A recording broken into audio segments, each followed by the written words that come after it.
we see a troubling trend in the corporate world across across the globe, which has unfortunately spilled over into the finance sector. The percentage of women in entry level and junior roles is significant. If you look at the numbers, if you look at the research numbers, you see figures like 50% are junior roles. And when you get to high stake roles, you see things like 23%, 25%.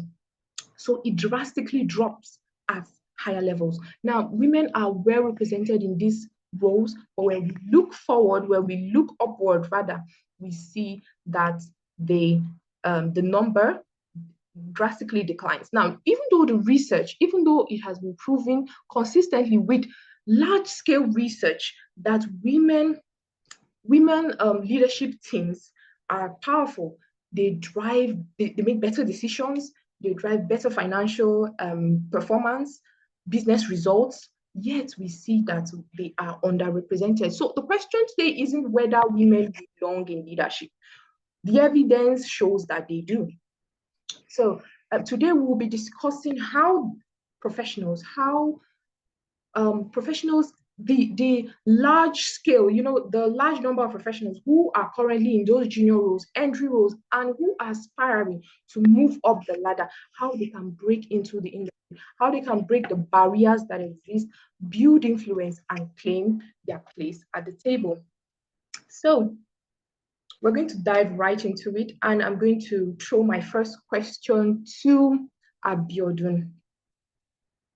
All right, so we see that at these entry-level roles, at these junior roles, we see some of these female professionals will aspire or they would admire those at the leadership positions, but they do not know, do I have what it takes to get there? So from your personal story, we'd love to know, what was the moment you realized that you were built for leadership?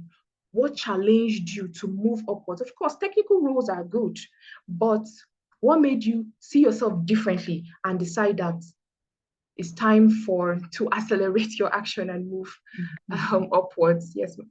All right. Thank you so much, Amarachi, and thank you again for putting this together. And good afternoon, everyone. So for me, so I think it's typical, like every other person, I don't know. But for me, I never realized early enough that holding a leadership role is totally different from being a leader.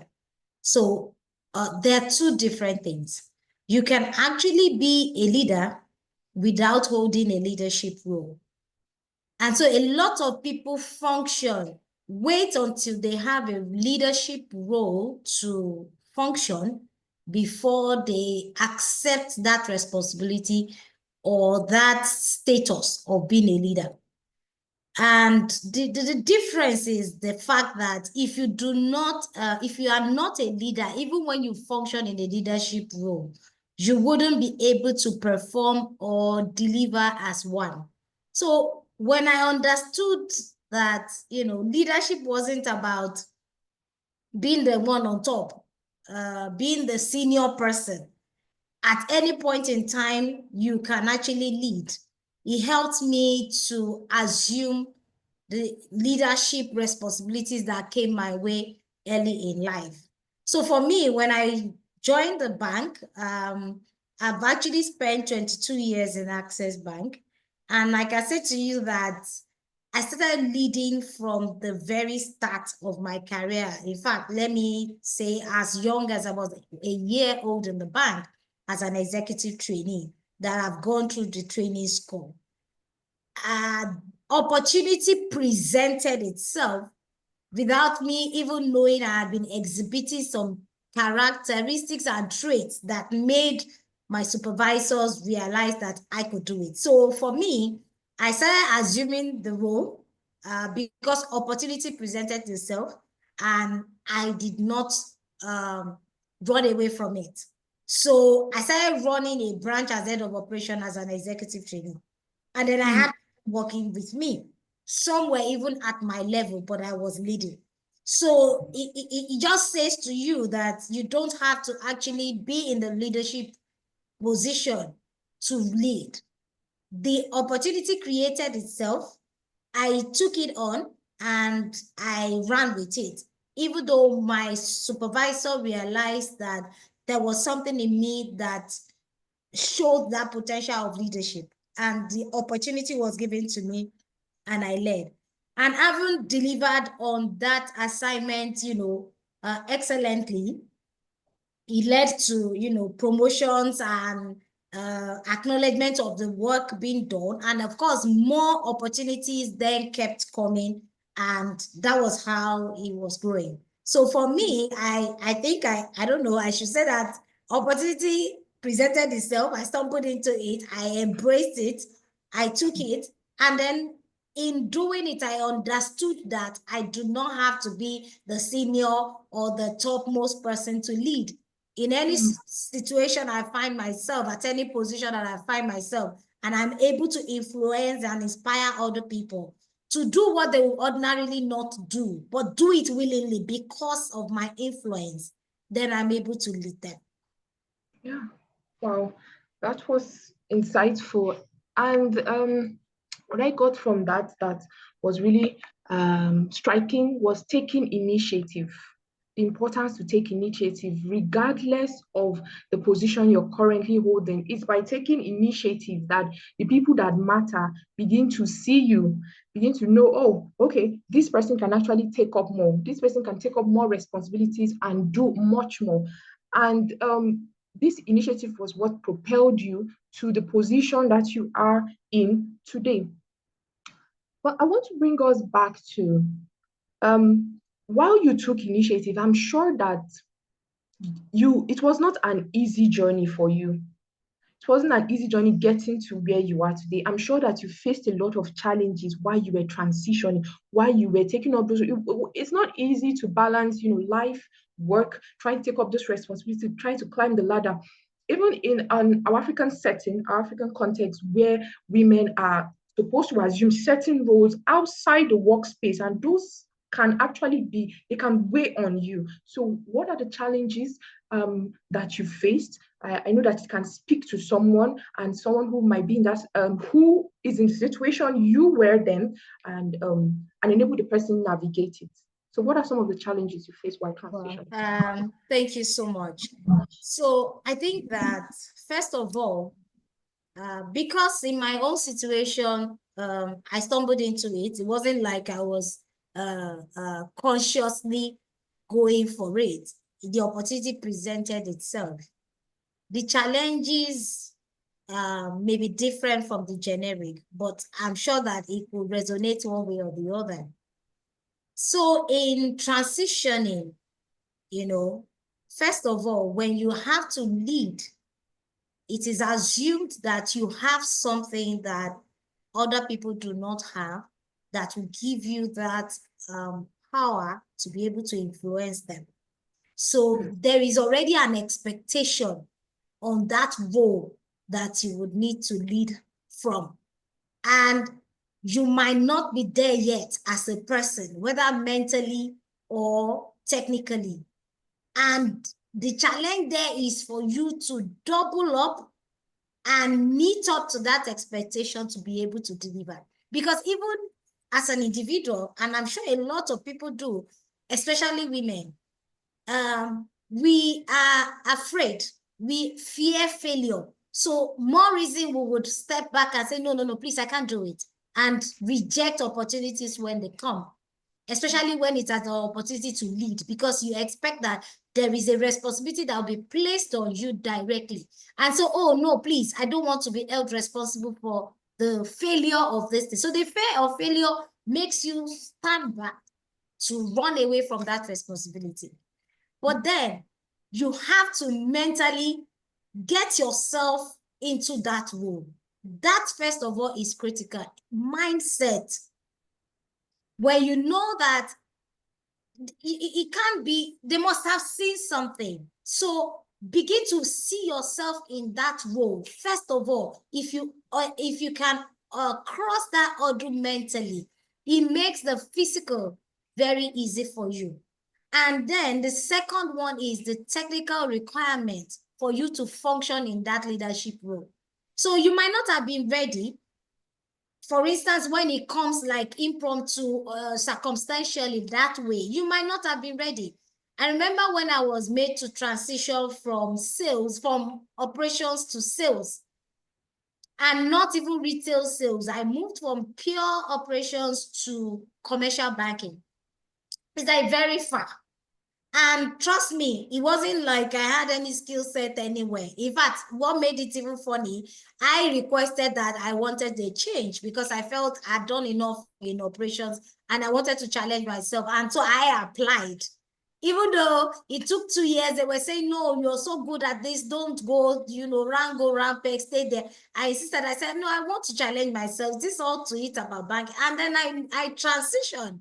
So in that case, the excuse cannot even be that, oh, you redeployed me. I'm not ready for this. So give me time to catch up technically. I applied without even having the skills.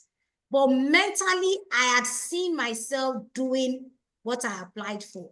When I got there, I now realized the skill gap that I had. So it took me doubling up. In fact, it wasn't even doubling up. Everybody was my teacher. Everybody that knew it, I would go to them. I would do memos and ask even the junior ones that have been doing it in that space before to read it for me. Help me, is that the language I should say? Is that how I should put it? So that expectation, that challenge for me, if you could overcome, first of all, mentally, it's a lot easier for you to overcome it physically. And of course, apart from skill set, you also accepting the responsibilities because yes, there might be, ups and downs. You could do well, very luckily. You could have some, down times. Take responsibility, take the learnings and move on. Don't stay at it and say, oh, this is why I didn't want to do this. Oh, please, can you just remove me? I can't do it. Just move over it and run. And of course, you need a very strong network because people will be there to cheer you on. You need people that will critique you. You need collaborators. So all of those things put together were challenges that were there, but those were also some of the ways I was able to maneuver and overcome them. All right. Thank you so much, ma'am. One thing that I think listeners should take home is the mental factor, the mindset factor, in not just in what you've said, in many areas of life. Mentally, you have to be prepared mentally before you can assume certain roles, generally, not just in the workplace. So that is a big one, a big lesson, and I hope the listeners picked up on that. So now I'm going to throw a similar question to Lelo. Yeah, Lelo, you work in insurance, reinsurance. Yes, and it's a space that is um dominated by men. Yeah. So can you speak to some of, with that backdrop, can you speak to some of the challenges that women in your sector face when transitioning from technical roles, entry-level roles, to strategic leadership? Thank you for that question. And yes, you're right.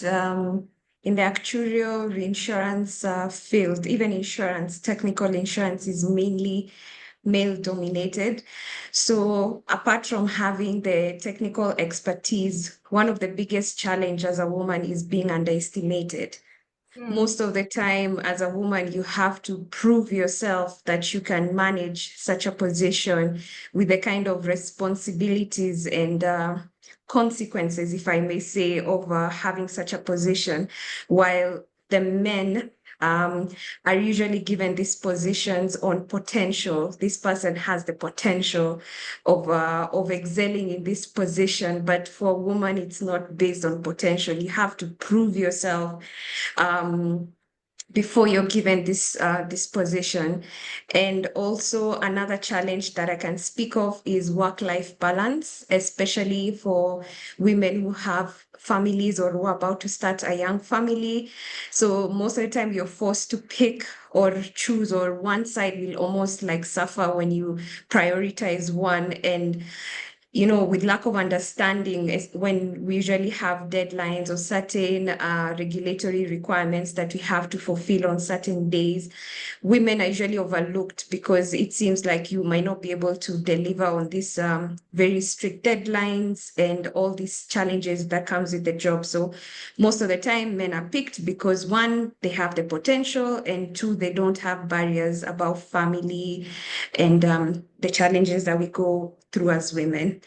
And what I can say on how to overcome that, I think it's very important as women who are climbing into strategic positions to have very personal or close relationship with the decision makers, people who know you very well on a personal level, people who know how you can perform, the kind of expertise and how far you can go. Having that close relationship with decision makers will help you overcome these barriers, and there will be more understanding than not having any relationship. So it will always be assumed because you're a woman, you cannot meet certain targets because of what I've mentioned. So I think one way of navigating that is, as I've said, having very close relationship with key decision makers, and of course, updating them on every step of the way. And also when you're challenged or there are certain challenges that come up, also updating them and then walk that journey with them. So in my opinion, that's how those are few challenges are faced and how to overcome them. Okay, so I have a follow-up based on something you said that I found striking. You said building relationships with decision makers. That can be tricky because usually because of the dynamics of the female male. So how did you navigate that? How were you able to build those relationships even with the opposite um gender? Yeah. So in terms of relationship, I meant a work relationship. So if you're assigned a certain target, the first point of creating a relationship is open communication and over communication for that matter. So that's the way of creating that relationship. When you're tasked to do something, first communicate what that task entails, how you intend to achieve it, and when you intend to achieve that target. Then along the way, always update them on emails or even on phone calls or even in-person meetings.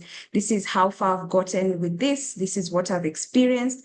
Do you have any input, or can you advise me on ABCD? Or when there are challenges, you also talk to them and advise, this is what I've gone through. Do you mind giving me your personal experience of how you've managed this in the past? And continue updating them. And once the task is complete or whatever you're working on is done, always communicate. This is complete. Please have a look at this and please share your feedback. So that open line of communication throughout is how I create key relationships with the decision makers, because they're able to see me and my potential and my work clearly. It's not filtered through maybe a senior manager or any other person. I think the relationship is strongly built on open communication throughout your work. Yes. Yes. I Wow, hope I've answered you. yes, very extensively. That's a strategy that um, um, professionals really need to adopt, whether you're male or female. Open communication, constantly seeking for help, seeking for direction, not being ashamed. Abiodun mentioned the same thing, not being ashamed. She said everyone became her friend, everyone was her tutor. She wasn't afraid to go to it. So if you're at this, you're aspiring, you have a goal, and it's not the time to become shy. It's not a time to say, oh, I don't think he's not approachable, she's not approachable, I don't think I can, I don't know. But it's a time to, how can you help? This is where I've gotten to. What are some of the challenges you faced when you were here? How did you overcome it?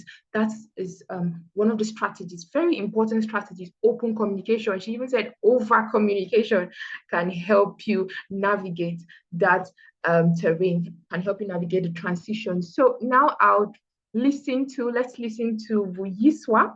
I know she has a personal experience on the challenges she faced before she got to her current role. Vuyiswa, you have something to add? Yes. So on my side, I'll say It's my predisposition is not necessarily that I'm a woman. It's also that I'm the youngest in the team, even the youngest in the panel. So a lot of the ideas of what young people are supposed to do are always projected onto me at work, which is quite interesting because there's also things that I feel that adults are supposed to do that are sometimes the people's ages that doesn't happen, you know. And that's when those kind of conversations kind of come up and they become interesting.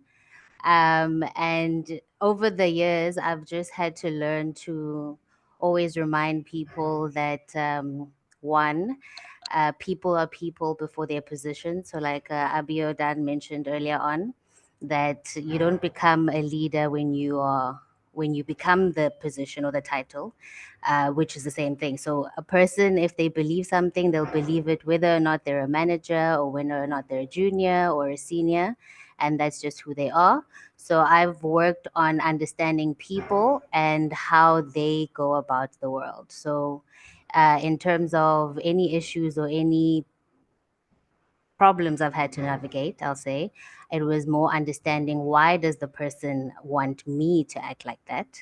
You know, is it coming from the fact that they think I'm younger than them? Is it coming from the fact that they think I'm less qualified or less work? Because then you happen to give them context of the fact that just because they see the world in a certain way does not mean it's always that way. So for me, my biggest challenge has always been to show people that I have a versatile way of thinking. When we talk about diversity in leadership, they never mention a diversity of thought, and that's very important because that's how you welcome all kinds of people and allow for very quick decision making as well as solutions, because then people can see it from different perspectives as well as also understanding what's really happening without being too technical about all the societal issues and something that you think you know from somewhere else. So that's All right. basically me. Okay. Thank you. Diversity of thoughts. I just penned that one down. Interesting. Yes, of course. A diverse group is important. A diverse team is important because of the variety of perspectives that they bring to the table, and it's something that we cannot emphasize enough. So I want to go back to Abiodun. She mentioned something about building influence. Yes, she mentioned something about building influence. She talked about how in the position you currently occupy, whether it's we're focusing on entry level, we're focusing on positions that are not yet decision making positions, and she mentioned building influence because I can encapsulate all she said about being in that position and not treating yourself like having that leadership mindset before you take on that title. So building influence, we want to focus on that. So how do we build, how can female professionals build influence as they climb up the corporate ladder? How can they ensure that the right people see them? Yes, even before they take on the title. Yeah, thank you, Amarachi. And I would share with you that sincerely, the first step I think that we should be very deliberate about as women is the fact that we need to learn to accept responsibilities. If you are in any gathering at all, and you can begin to observe from now, and they ask, can anybody share something? Most likely, until they almost point at a woman to say, oh, we want to hear from you, Abiodun. A woman will never raise up their hand to just volunteer to share. We would rather wait and no, I don't want to be the first to talk and all of that until they point at you to say, oh, can we hear from you specifically? And then you will talk so much and you're like, wow, why did you release that without us almost like compelling you? So we must begin to learn to accept responsibilities. When the opportunities are there, please don't shy away from it. The men would not, even when they don't have any, they're not sure if they can do it or not, they will throw themselves at it. Okay, I can try. So even if it is to do it afraid, let us learn to accept responsibilities when it's open to us. Another thing is volunteering. I do a lot of volunteering. I learned that late, but I realized that it helped a lot. I learned from a mentor as well. Volunteering is one way to showcase yourself without deliberately saying to them, I want this thing. When you volunteer, apart from you learning, you have a fulfillment, you're doing something you enjoy to do, and then you are showcasing your talent. People are seeing, and you don't know when all of those will come to bear. It will help your networking as well, because in doing that, oh, I can help with this. I'm very good at this. And then from there, you connect with other people. So volunteering is accepting responsibility is one, volunteering is another one. Another thing is proactively engaging. So sometimes it doesn't have to be that you would wait.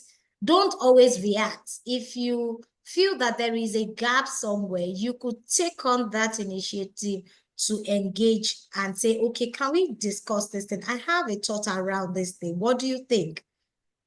When you proactively engage, you're actually, sparking up conversations that will make other people notice that you've got stuff. And generally, we shouldn't wait until people come to blow our trumpets.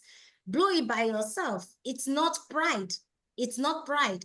I also learned something from my mentor when she told me, I shared some challenges I had at work with her. And she said to me, Abiodun, I think you need to be less humble. And that to me was like, I'm an African woman. You're not expected to even be proud. So how do you mean I should be less humble? She said, no, in the context of what she meant is that take your flowers when it's given to you. Don't, oh, no, please. If you have deserved it, why not you? Don't ask why me? Why not me?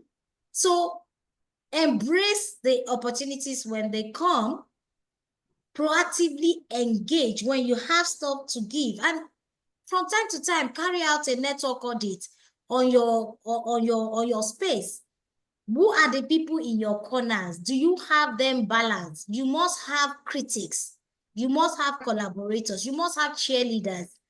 And all of these people have different roles they play in, helping us to grow. How well are you converting those critics to become cheerleaders over time? So it's all about building that influence, but we have to be deliberate about it. If we are not, then we leave everything to chance. And so whatever comes, that's why we would ask, oh, why me? Why not me? So I think by the time we begin to do some of these things deliberately, you volunteer, you proactively engage, you network with the right set of people, you share your thoughts and all of that. It's actually building influence. Okay, wow, thank you so much. I now want to do the same question, but to Vuyiswa. You mentioned that you are the youngest on your team, and how were you able to do this? How were you able to build influence to the extent that they began to hear this, saying, okay, there's something about her and she has to join us. So I think the listeners want to know about that. How did you build influence? Well, in terms of building influence, that was not easy, but it was quite an interesting thing. So to add on, I have been the youngest person in the team, which is technically always the easiest person, always the easiest job, sorry, because I'm always the person who is assumed to know the least. But it also means that everyone explains to me in more detail than other people because they think I know less. So I end up knowing more than everyone collectively over time because they've made sure that I'm technically what they consider the weakest link in the team. So to make sure I'm not the weakest link, they have to teach me as much as possible. And because I'm a curious person, it helps that I ask questions and they answer them as well. So in influencing them, I also try to get your buy-in when you're teaching me something. It's for us to build a relationship of me understanding how much can I get from you in general, because I might know that you, as my line manager, are really interested in sports, but it's very difficult to get an understanding unless you understand sports. So if I understand a little bit of sports and then I try to explain something to you and then get back to me, then it might work. So that also helps you remember that I took the time to get to know something you like for me to get something out of me. And psychologically, sorry, when you give someone something, they'll give you something back. So because I extended the olive branch of being the person who is interested in them, they will show an interest in me. Yeah. So relationship building, Yes. Yes. getting to know something about them that's interesting, that you know that it's definitely going to catch their attention if you bring it into the conversations that really matter to you. That's Yes. amazing. Exactly. That's a really amazing strategy. Thank you. So, Lelo, do you have something to share with us on that before we move on building influence, how you navigated it, and or how you would advise people to navigate that, how you advise people to build influence, why they are still at junior roles? I think visibility really matters, and I want to reiterate what the other panelists have mentioned. Well, as women, we need to speak up. We need to share ideas. We need to involve ourselves in high-level conversations and discussions, especially the ones that revolve around problems and problem solving. So even if you're not in a leadership role, you cannot sit back and say, no, this is not I don't have the responsibility of this problem or solving this problem or participating in a project that would be deemed only for, say, HODs or senior management. So visibility matters, being seen in certain spaces that help the company or see the vision or fulfill a certain strategy is very important. So sharing your insights, sharing your contribution, asking questions, taking part in projects that would be impactful to the company. Those are ways of building influence. And also being on another side is also being an expert in something. If you're known for something that you're really good at, that in any corner of the office, if someone needs help with, for example, AI, go talk to this person, go talk to Lelo, she's good at this. That's another way of creating influence or managing a project. If you want any project to run successfully within the parameters and the timelines and the budgets, go to this person. This is your go-to person for ABCD. So if you're also known for this attribute, and even if you're not in a leadership role, that's you already build influence by being known for being an expert in something. So yeah, basically visibility in contribution to what matters to the company, and also visibility in being an expert and the go-to person. Okay. Visibility. This is a word that has been emphasized throughout our conversation today.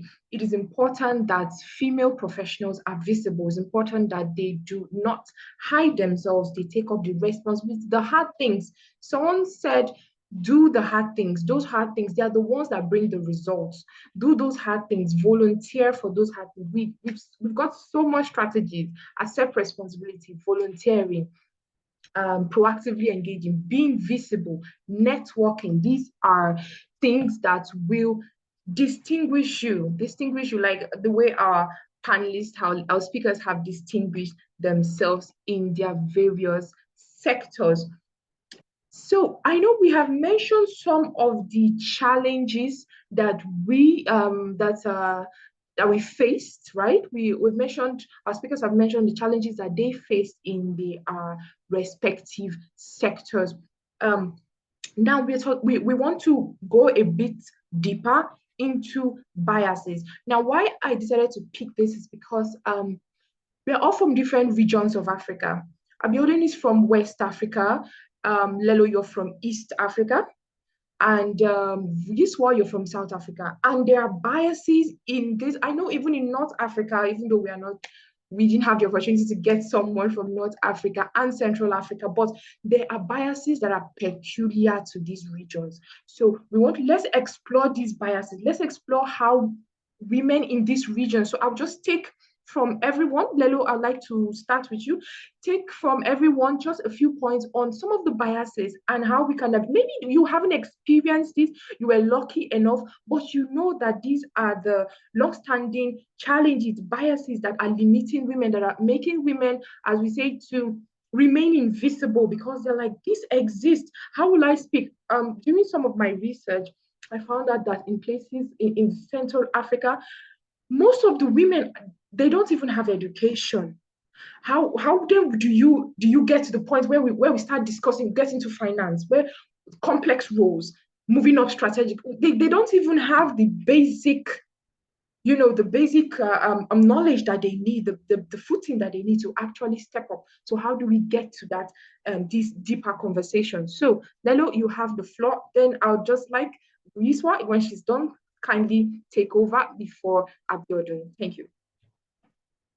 One of the bias I have experienced as a woman is being or expected to be likable and agreeable and not, especially when you're trying to achieve certain targets, you have to step on people's toes, not intentionally, and it's not personal, but everyone has to pull their weight and everyone has to contribute to this goal. So as a woman, especially in the African context, we are raised to be nice and not to talk too much. And, you're not supposed to be problematic, So sometimes when work comes to play, you have to be assertive and, put your foot down and say, this has to be done. We have to achieve this. This is a goal. We cannot, we cannot relent. We cannot get tired. We need to push and push. Whatever challenges we're facing, let's just overcome and move forward.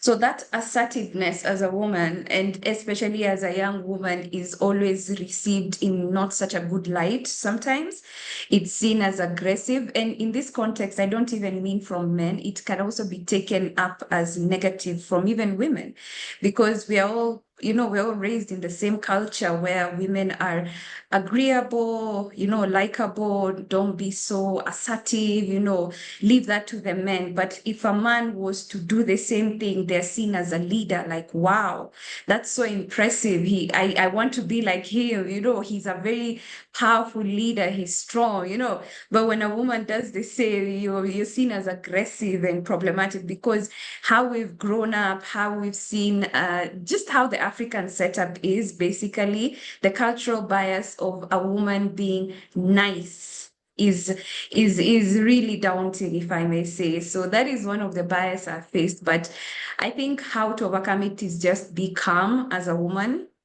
It is also expected that women do not know how to manage their emotions. And so sometimes giving them the glory of, yes, you are not able to become calm and emotionally, composed during these challenging periods is a good sign that you know what you're doing. So just being very respectful, keep your boundaries. I'm not saying you should relent. Keep your boundaries up. Don't relent on them, but just stay calm, because now also the emotional part is another bias, that you're expected to go off. You're shouting, you're aggressive. So I think I've touched on two bias, the likability and managing emotions. You know how they always say women are very emotional. It's not true. I don't think it is, but I think everyone is emotional. It's just how you handle it. But yeah, those are some of the biases that I've experienced. Yeah. All right. Vuyiswa. So to add to some of Lelo's experience, or the one of what she's saying, for me, it's a bias of being young, and also the different names and everything, from being Gen Z or assuming that I would understand AI more than other people, everything, everything. Those have been interesting because more than anything, people have described me as someone who has depth, and I relate and sit a lot more with my grandmother and know a lot of old fashioned things compared to how I look and how I sound. But the overcoming of that is to put boundaries and to remind people. I can give an example of saying, like, in a room when people are offering to make tea or coffee, you know, and everyone looks at you, you must look at them back. And when they ask you, do you mind? You must tell them you do mind.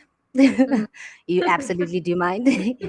But also in other instances, when something is happening, you can offer, because for you, that's what you would like to do. It also shows that you want to help and this is what you would like to do, but you would not like to help when you are being asked to help, when it's assumed help. You know, you want to apply consent to it. You want to say, this is me wholeheartedly doing this, and this is you asking me to do this and making me feel guilty about it. So there's just been those. But like Lelo said, like managing emotions and managing people's expectations, also just having an understanding of where we are and who we are, because these also, in a controversial way, the biases also spill over into religious manners, where we have a lot of Muslim and Christian and other religious people in the company, and those biases also play out in different ways across Africa. So they are very important, even with young and old people, because sometimes people don't have an understanding of even the sensitivities of certain things, and when they don't know them. So that's been quite interesting. But I agree with Lelo, managing your emotions, boundaries, and also letting people know every single time they do it that they don't do it, and just not responding if they do, if they just ignore. Wow. Managing your emotions and putting boundaries, very important strategies to get people to understand that you know your what, you know that you are here for a reason, you understand that it is not someone didn't just, give this position to you just for the sake of ticking that diversity box. And yes, so managing your emotions. Abiodun, can we hear from you? Do you have something to add, or do you think they have covered it all? Yeah, so I'll just share a few things as well. So I think one of the biases is also about the age bracket of women. And so it seems that you are not exactly employable when you are in childbearing ages, because they feel that, oh, there's going to be work disruption. And so you would want to have your children, you will come with the excuse after they have come, oh, they need my attention, they need to go for vaccination, they need, endless reasons to skip work because it's a childbearing age. So I know that bias exists. Although, as women as well, we need to begin to speak up for ourselves, to stand for ourselves. And of course, when you see that exists anywhere around you, please address it. Very recently, I had an experience where a newly hired boss had said to a junior lady that, oh, sorry, I need to hire somebody for a team lead role, while the lady qualified. And she was like, oh, sir, I qualify for this role. Why do you want to hire somebody else? And he said, oh, you're a woman, you're married, and you have children. And I'm like, okay, so that's a reason why she cannot occupy a team lead role. And of course, when I got to hear of it, I'm sure the guy thought he committed murder, because I went all out to stem it, and even pushed to the fact that, this role will not be filled externally. You are boxed into a, in fact, for altering that statement, you have to fill this role with a woman. She has been delivering on her task before she had children. She is still delivering on her task. So how does that affect her? Why do you think that is an excuse you should give to her for not, growing in her career? So for me, that exists, yeah. And of course, like I mentioned, we need to stop. And I think one of the things we need to do about it is that even right from grassroots, when we are training boys, boys are trained to be bold, but girls are trained to be perfect. So in training even the younger children coming up, we need to, balance it. Just like Nello had mentioned that, you're expected to be nice and all. please learn to say no and don't feel bad about it. The guys will tell you a no, and that's it. They don't even think about it. So I have learned that as well. The shitty deliverables that doesn't add up to my KPI. I have learned to say no without even feeling bad. I don't even have a second. I just say the no very nicely and I move. I don't start thinking, oh, how did I hurt that person? Oh, no. It's nice to say no. In fact, sometimes I recommend, I say, maybe David can help with that. I'm very busy. Really, he could actually create time for it as well. So we need to start, doing that to help ourselves. We are women. We are not deficient in any way. So learn to say no without feeling bad. And of course, let's also train, our younger ones coming up, boys being bold, girls being perfect. No, let's balance it so that even when they grow, we grow with that culture that allows women to also be bold and express themselves.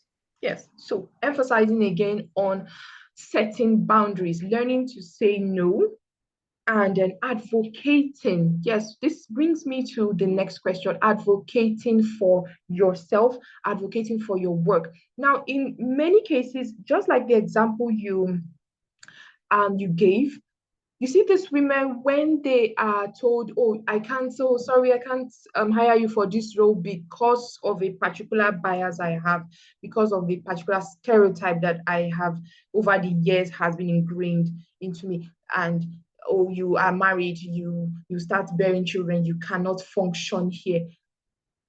Most of these women, what they do is they back down. It's one of the reasons why you see women are not in leadership positions. They back down. So we want to go. We want to be very. Let's go deep into. Let's have definitive strategies that women can use in the workplace. Right? They can use to advocate for their work. I do this thing well. What strategies can those listening right now and those who will listen in the future, what can they do? Those strategies that they can implement. It's more than just picking up. There are certain things that they can do that can advocate for their work to ensure they are listened to in a male-dominated space like the finance sector. Mr. Abiodun, I'm going to throw it to you first before someone else, gives us some insight. Okay, so I'll just quickly share on that. Women, when we are faced with such opportunities, it is assumed that a guy is capable without even trying. Whereas a woman needs to prove herself, almost work 10 times to show that I can do it. And then you then get that validation. So even when we are being, faced with such biases, the best way to show that it does not exist is to prove yourself. So if this lady, for instance, I gave the example, is given an opportunity, I wouldn't expect her at the slightest, I need to, you then begin to conform to those biases that was expressed about the role in itself.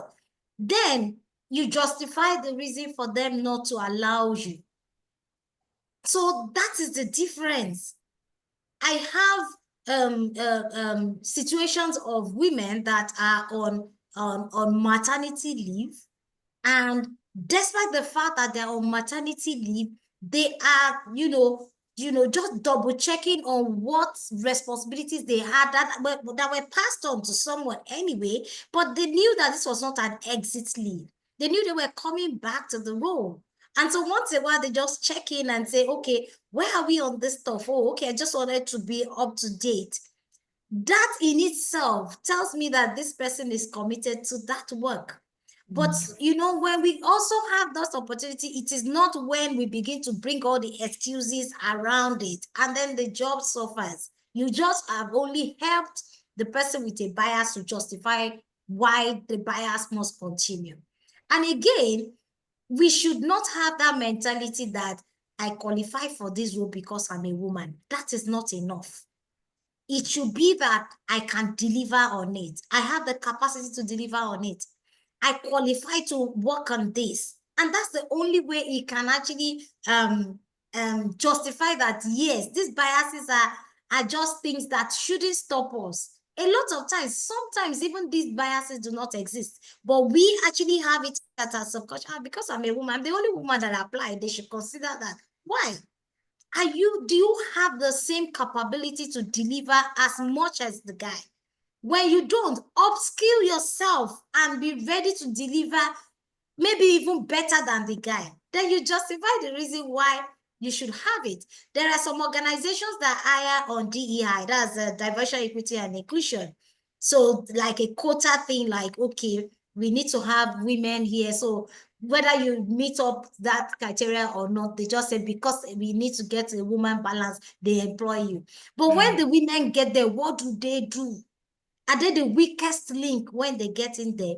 If you're hired on such platform, double your skill such that you justify that the DEI is not an error. You are actually meant to do that role. So those are my own thoughts around it. Okay, yes, very important points that you highlighted right now. Very important points to prove yourself in the positions that you are given. That is one way to advocate for your work. When you do what a man does and you do it without those, I could not do it because one thing, I mean, you have to understand, I'm a woman, this and that. What you do is you feed into those biases. Yeah, Lelo, do you have something to say about this? So Also, another way of advocating for yourself and your work is documenting. Document what you do and document the achievements and all, even if it's on a frequent basis, a quarterly basis, a monthly basis, document what you do. Document it on the parameters, maybe if they're set by your KPIs or just the deliverables of your work.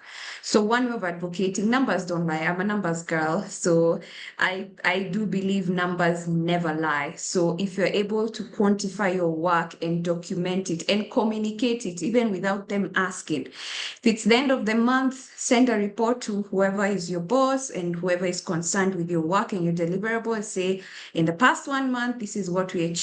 If we saved this amount of money, if these were our sales, if these were the efficiencies we're able to solve, document your work and communicate it as much as you can. That is one way. So that's how people know what you do and what you are able to achieve. So yeah, basically document your work and communicate your work.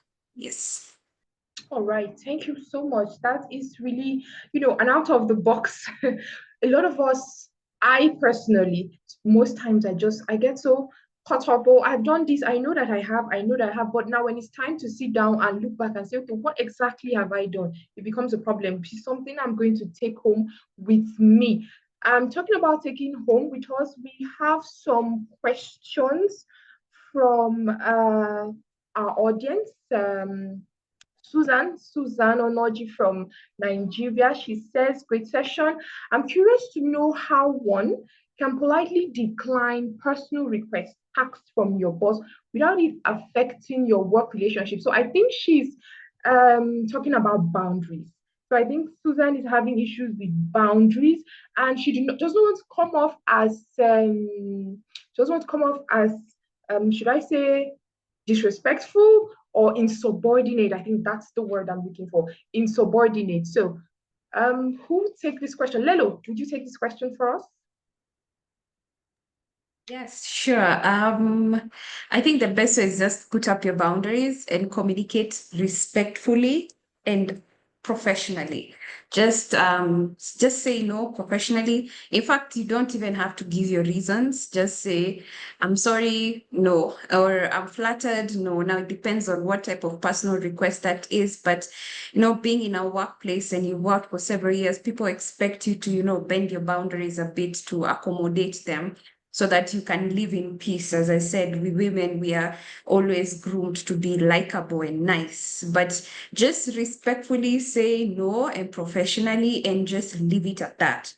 But if it escalates and it's now even jeopardizing your work or the sustainability of you in that position, you may have to talk to someone else who can give you a more unbiased and more professional way of handling that situation. But on most of the time, just say no, say, I'm sorry, no, thank you for this, or I'm sorry, you thought I could manage, but just say no. Just basically just say no in a very nice way. Calm and collected. When you get erratic, it proves their point and it might make even the situation worse for you. So just keep your cool, smile, and just put your boundaries and communicate in a nice, professional way that no, I'm sorry, this cannot happen. And that's it. Yeah. Don't be sorry for, let me just add, don't be sorry for setting your boundaries. You've set it, you've said no. Don't go back and begin to look back and say, oh, and what way can I please him now that I've said no? Or would he punish me? Oh, that just feeds into whatever it is that drove them to make those personal requests. So does any of our speakers have something? Mano, do we have something? Do you have something to add to this question that Susan asked? Any of our speakers, do we have something to add, or should we move on? Did Lelo capture our thoughts? I think that was succinct on it. So just say no and don't feel bad about it. And just like she had mentioned, politely, oh, I'm sorry, I won't be able to handle that. It's a very simple statement. The reason he can figure or she can figure it out, fill in the gaps by yourself. Oh, sorry, I'm not disposed. I'm not available at this time. Sorry, I've got my hands full on this task. I won't be able to take that on. It's a very simple thing. And mind you, these are not responsibility. These are not tasks that has to do with your job. I think we should be clear on that. These are things that are outside of your job function. So someone says, oh, can you help me? Maybe you are the one, or they always call to organize an impromptu surprise and party for some. How does that fit into your KPI? Just to make someone happy? So get an event planner if you have to. But yes, I'm sorry, I won't be able to. I got quite a bit on my hands right now, just nicely, without even your face is not even making it. You're not angry. You're not raising your voice. Just there. In fact, you can mask the voice so lowly, said that the person would have gone before he realized you actually just declined. And yes, you did. And don't go back to it. Just say it and move on. Okay, thank you, Abiodun. Susan, I hope you have heard what our speakers have to say. I hope you calmly, respectfully decline those personal requests that do not add to your KPI. Yes, so let's go down to certification. Let's go down to skills that financial women, female professionals in the finance sector need to climb up that ladder. But before that, Vuyiswa, when you were transitioning, what was more important to your superiors, your certificate? So we just want to know from the various sectors, insurance, yours is securities, right? Yeah, so we just want to know when you were transitioning, what was more important to your superiors? Was it certifications or was it experience in your sector? So we want to know, so we give people who are insurance and who are in securities, investments, banking, what's more important in this field? What should I pursue? So, and if certificates are more important, what are those certificates that they should be looking for if they have their eyes set on leadership roles? Okay.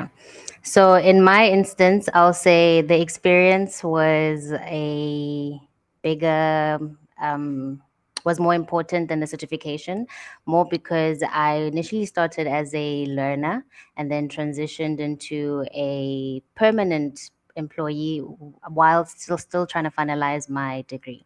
So I remember even one of the conversations in one of my one-on-ones was that I need to get this degree because they need to be able to basically justify the amounts in which they, are like paying me versus another person with the same qualification.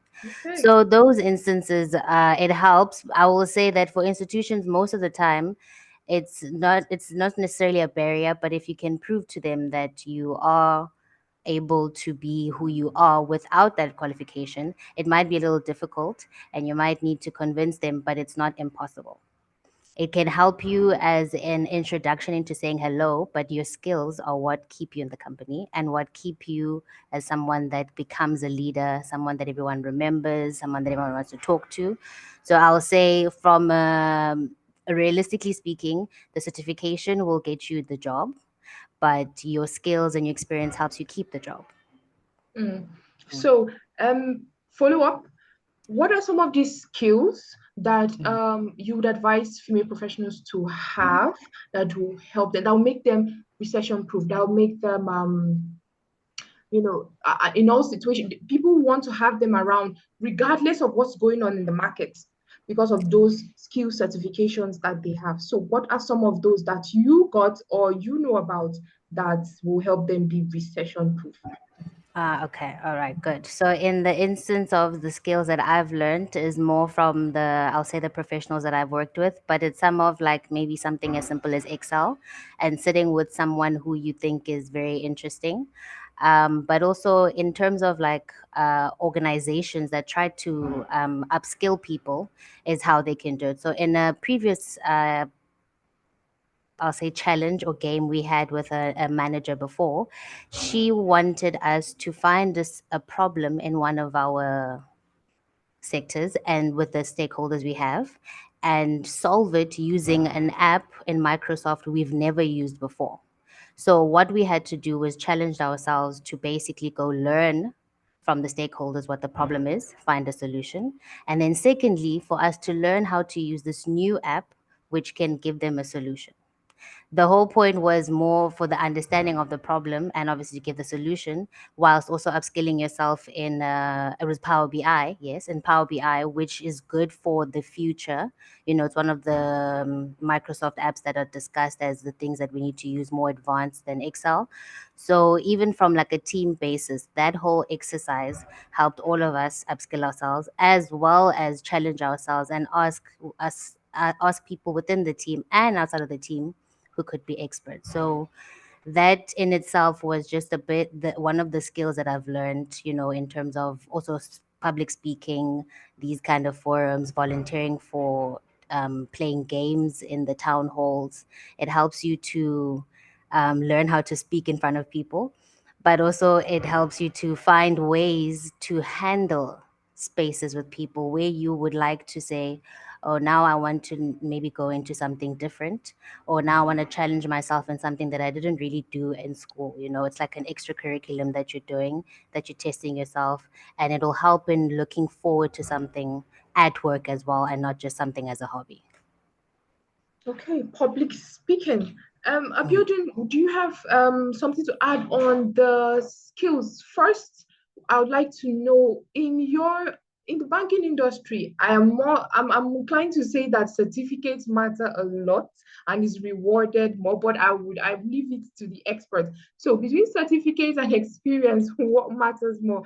And what are these certificates that um a banking professional who's aspiring to, step up her game and step up on the corporate ladder, what are some of the skills, some of the certifications that she'll need to be recession proof?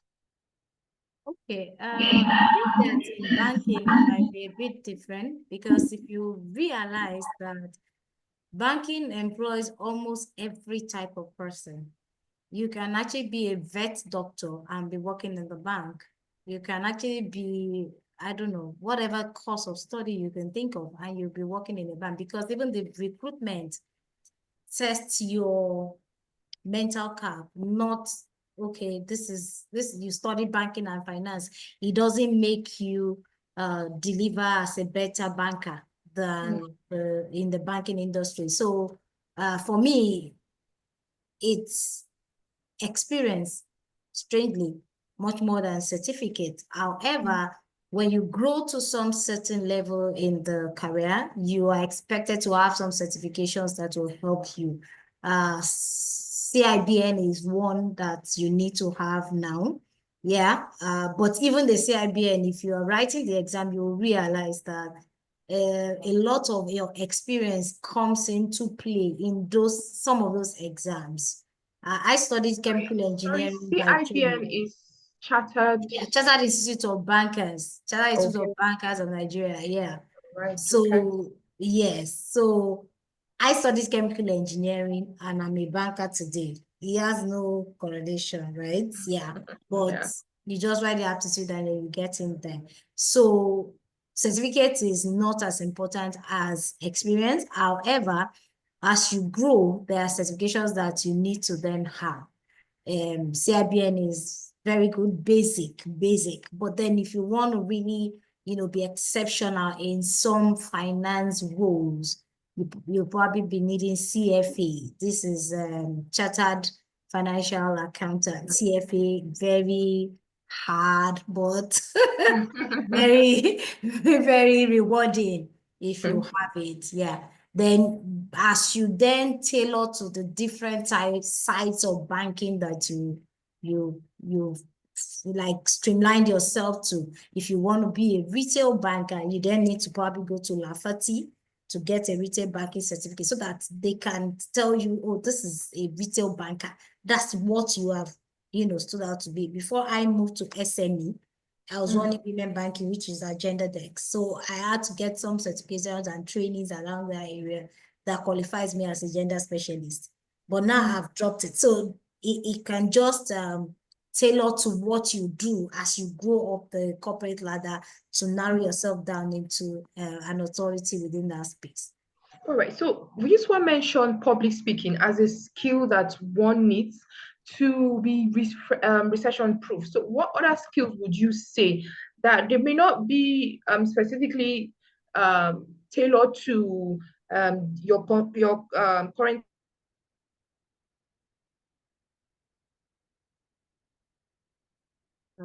Did we lost Amarachi there? Okay.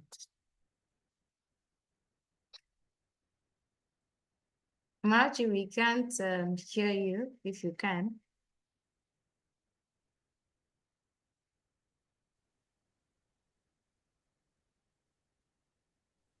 All right. Okay, she's back. Yes. Yeah. Yes. Sorry. My network kind of disappeared. I was using my router. Okay, so I was speaking to Abiodun about some of the skills. Vuyiswa mentioned public speaking. There are some skills that you need so that you remain relevant regardless of what the times or the seasons are. So, what are some of those skills besides public speaking? I would say networking skills. Networking skills, very, very important in banking. And it would even help you to live beyond banking because most bankers don't actually, all of us, a lot of us, we don't really have the thought of life after career. We are just neck deep into the work and we're not thinking of whatever is outside there. And anything can happen. What you can hold on to self-sustaining is that networking skill. How to network, first of all, and then build that network into relationships that you can call on at any point in time. Yeah. Okay, so networking and building relationships. Now, this just brings me to something that it's not possible for a group of professionals discussing a topic like this to come together and not talk about mentoring and networking. So we want to know specific, because I know I speak for a lot of our listeners or some of our listeners when I say networking can be a challenge. It can be really challenging to go up to people. How do I start? Where do I start? We don't have anything in common. Where these questions can limit you from getting to know those people, building those relationships that can actually take you places. So, Abiodun, I'm going to ask you, what did you do?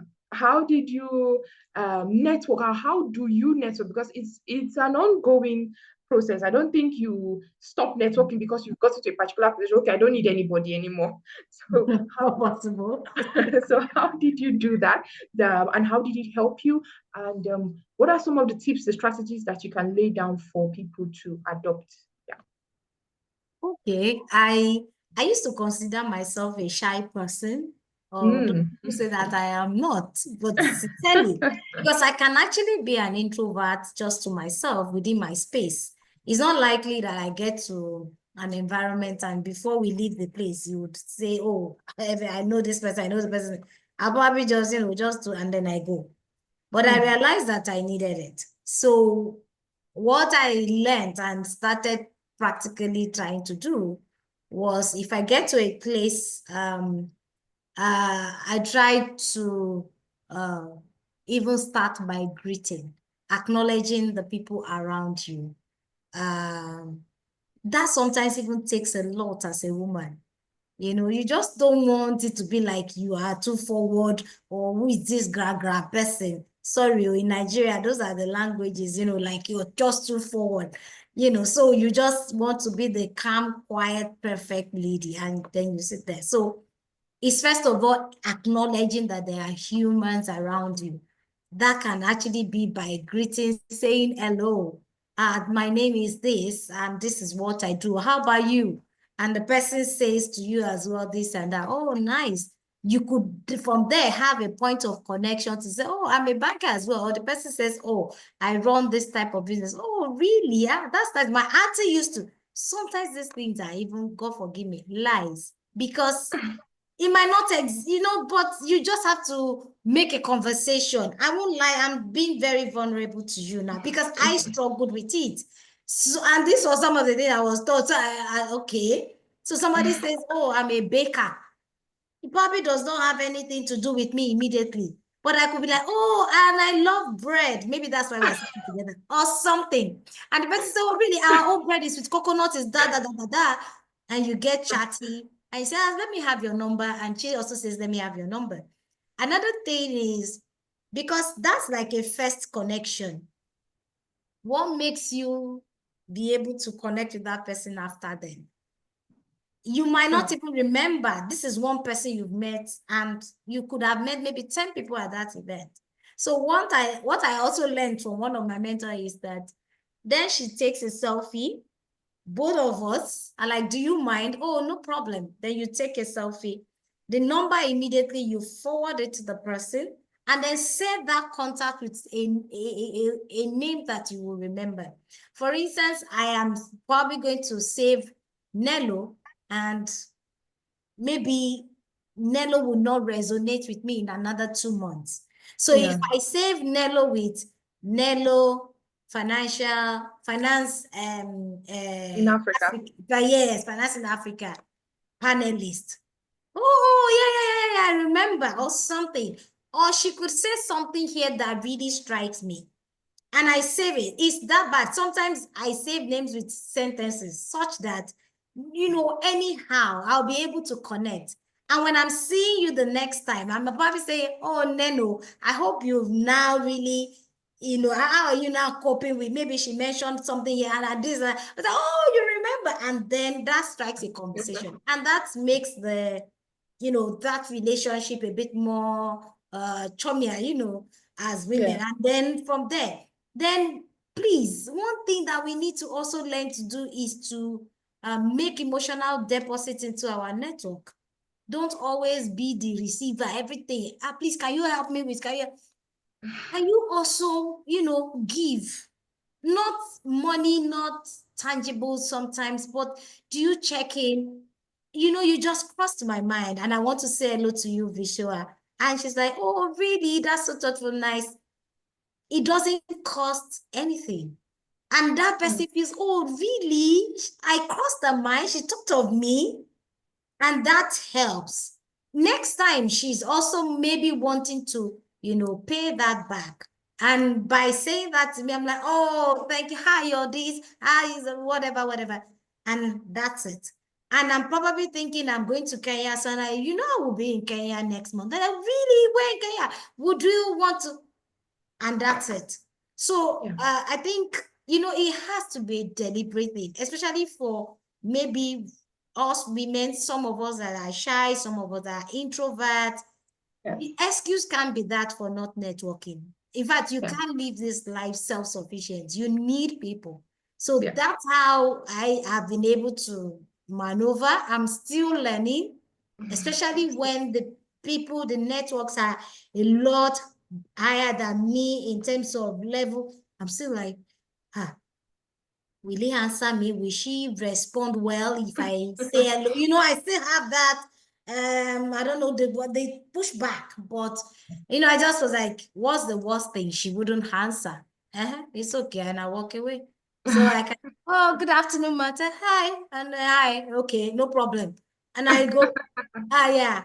So, but yes, it's real, but we must take deliberate actions towards it. All right, thank you so much. I would have loved to hear from every other person on the issue of mentorship, the issue of networking, and how important. But Abiodun has stressed a lot on mentorship and how it has helped her to even get into how it has helped her to navigate networking. So just because we are constrained by time, I'll just pose our last question to Lelo. Now we're looking at corporate institutions, we're looking at policies. Yes, we've said a lot of things that we can do on a personal level. We've said a lot of things that we can change, but the institutions need to change too. Policies need to change. So, what are some of the things in your? I'll just like us. I'll just say 1 minute each. Let us, because we work in different industries, we work in different regions, and of course, it's not going to the policies in Kenya are definitely not the policies in Nigeria. So, something that can be done institutionally and by policymakers, Lelo, to help women break the barriers and enable them to accelerate in, the Africa's financial sector.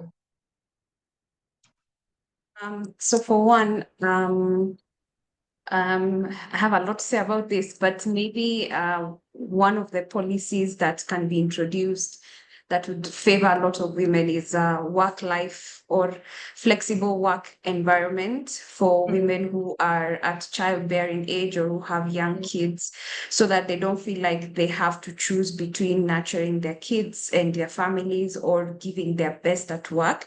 So maybe at a policy level, if that can be implemented in the near future, it will make it comfortable for women not to feel like they have to choose. Do I pursue my career or do I pursue a family? So in my view, that can be one. And another would be a policy on equal pay between men and women. There's still a huge pay gap between men and women who have the same qualifications and same experiences and hold same positions. So I know this is wishful thinking, but I wish, yes, maybe in future where all women, men and women, are compensated fairly and equally, and not the gap that we are seeing right now. There's a huge gap, even for women who are more qualified and more experienced than certain men. Men are able to earn a higher pay and higher benefits. So, in my opinion, maybe those two, that would really, really support more women into the corporate space and would feel confident to pursue even more strategic leadership roles. Okay, thank you so much, Lelo. Vuyiswa, let's hear from you. What are some of the policies you think that can change in South Africa that will enable women to break barriers, enable women to climb the corporate ladder? So in my instance, I think the policies would have to be more mental, more psychological.